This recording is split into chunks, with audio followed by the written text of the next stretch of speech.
ദുരന്തങ്ങൾ ഉണ്ടാകുമ്പോൾ മാത്രം കണ്ണു തുറക്കുന്ന അധികൃതർ ജലദുരന്തങ്ങൾ ഒഴിവാക്കാനായി തയ്യാറാക്കിയ പല പദ്ധതികളും കടലാസിലൊതുങ്ങുന്നു. സുരക്ഷാ മാനദണ്ഡങ്ങൾ പൂർണ്ണമായും ലംഘിച്ചുകൊണ്ടാണ് കൊച്ചിയിൽ ബോട്ട് യാത്രകൾ നടക്കുന്നത്.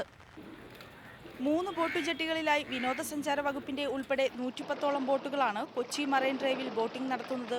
സുരക്ഷാ സംവിധാനങ്ങൾ കാറ്റിൽ പറത്തിയാണ് കൊച്ചി കായലിലൂടെയുള്ള ഇവയുടെ സഞ്ചാരം.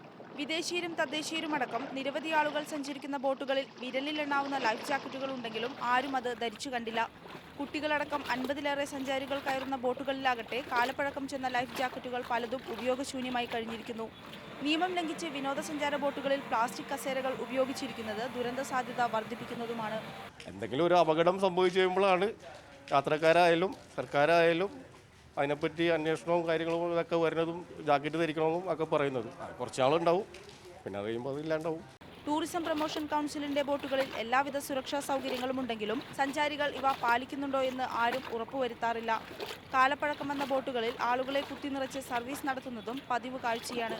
ചട്ടപ്പടി പരിശോധനകൾ പൂർത്തിയാക്കിയാണ് ബോട്ടുകൾക്ക് ലൈസൻസ് നൽകുന്നത്. എന്നാൽ ആദ്യഘട്ടത്തിൽ പരിശോധനകൾ കർക്കശമാണെങ്കിലും പിന്നീടുള്ള നടപടികളെല്ലാം പ്രഹസനമാണെന്ന് ബോട്ടുകളിലെ ഈ കാഴ്ചകൾ വ്യക്തമാക്കുന്നു.